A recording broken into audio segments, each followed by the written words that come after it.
from 1944.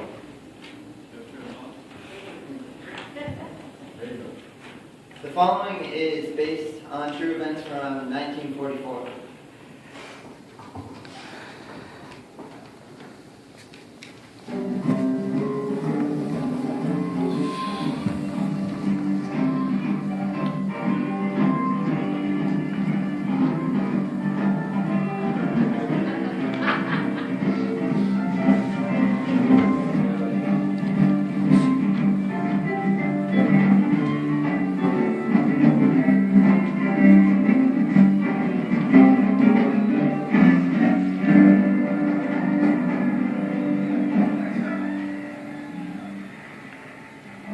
Alrighty. That, ladies and gentlemen, was a new song by two young guys. I don't know if you heard of them. One's got a funny name. His name is, I believe, Muddy Waters. And that was his friend on the horn, Dizzy Gillespie. And some of the folks at the station think those two young men just might be famous someday. Well, good morning to you on this chilly February 4th, 1944. This is WLBJ. We're broadcasting live from Boston, Massachusetts.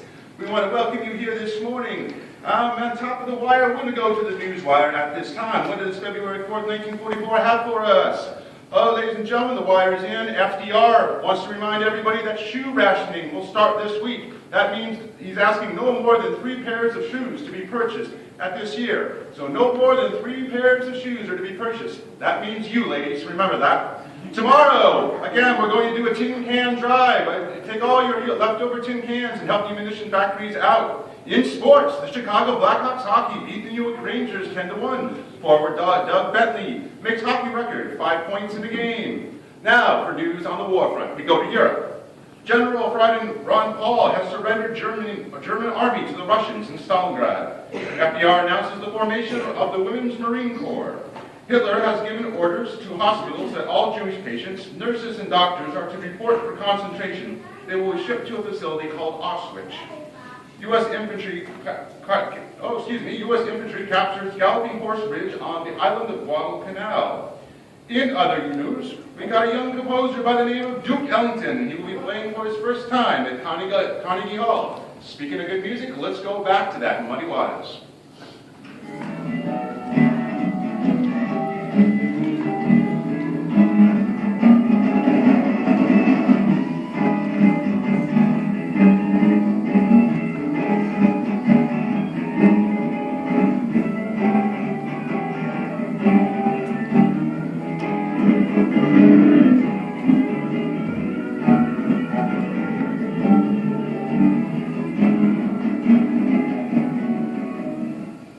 Sorry to interrupt that music, ladies and gentlemen. We got another little thing on the news wire here. Some more stories from the European front.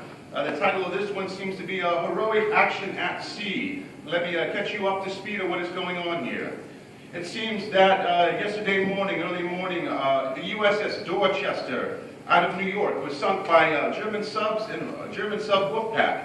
The reading here seems to be that the Dorchester left New York Harbor on January 23rd and was en route to Greenland. On board were over 900 soldiers and Navy personnel.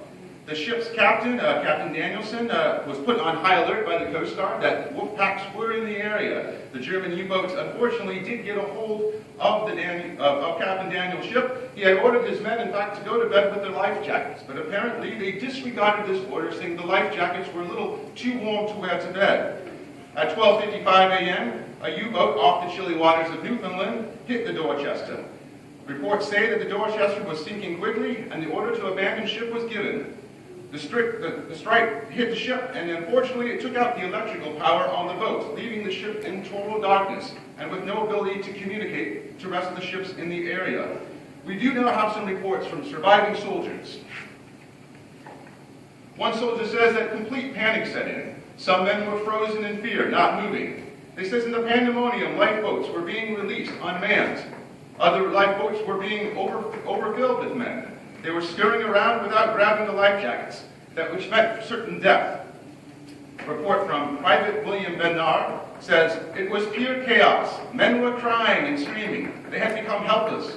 But suddenly he reports 4 voices could be heard throughout the ship. It seems to be that there were 4 chaplains on the ship, and they began to preach courage, and their voices kept the men going.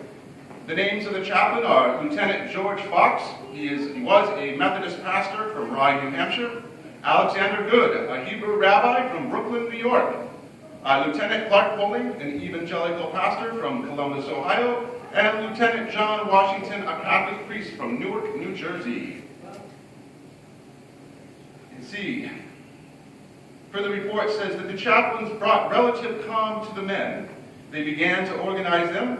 They had the men open up extra storage lockers and began to hand out life jackets, helping the men into the remaining lifeboats. Petty Officer John Mahoney reports, "I was so scared. I realized I forgot my gloves. I was trying to get back to my cabin, but Rabbi Good stopped me and said, 'I will drown if I go back into the ship.' I told him I needed my gloves in order to survive. 'Never mind,' said the rabbi. 'I have 2 pairs.' He took the gloves off his own hands and he gave them to me. Upon reflection, Petty Officer John Mahoney says, 'I realize now Rabbi Good didn't have a second pair of gloves.' Engineer Grady Clark says, 'The chaplains were handing out jackets. Then the jackets ran out. This is when I saw the most amazing sight. Without hesitation, all 4 chaplains took off their life jackets and gave it to 4 remaining young soldiers.' Private John Ladd writes, 'They didn't call out to people of their own faith. They just gave their life jackets to the 4 soldiers. They thought in terms of God's humanity and not denominational lines.' Grady Clark, from his lifeboat, says, 'I looked back at the ship. The flares illuminated the bow. Sinking into the sea, the 4 chaplains were on the bow, their arms locked together, holding each other. All 4 knelt down and prayed. You could hear the Catholic priest pray in Latin. The rabbi was praying in Hebrew. The 2 Protestant chaplains could be heard reciting the Lord's Prayer.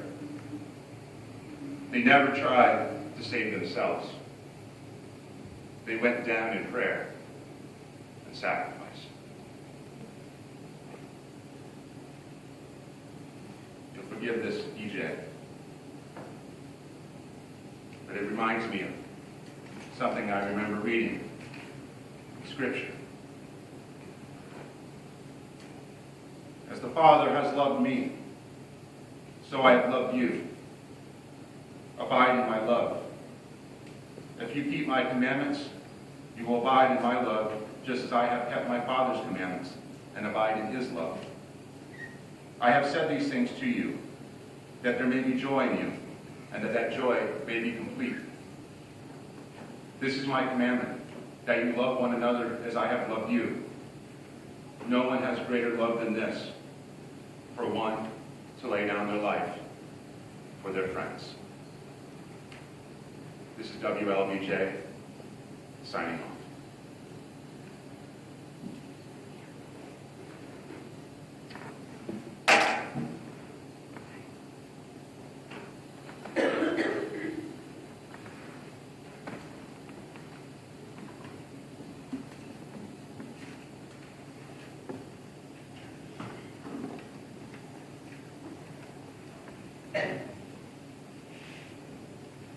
The events I just shared with you are real events. They did take place on February 3rd, 1944.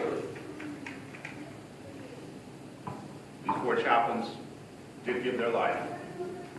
Though they were of different faiths, they served all the men on board.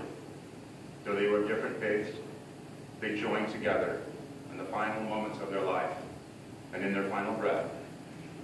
They did indeed join each other, arm in arm, hand in hand, knelt down on the bow of the boat, and prayed for the men as they themselves gave up their life.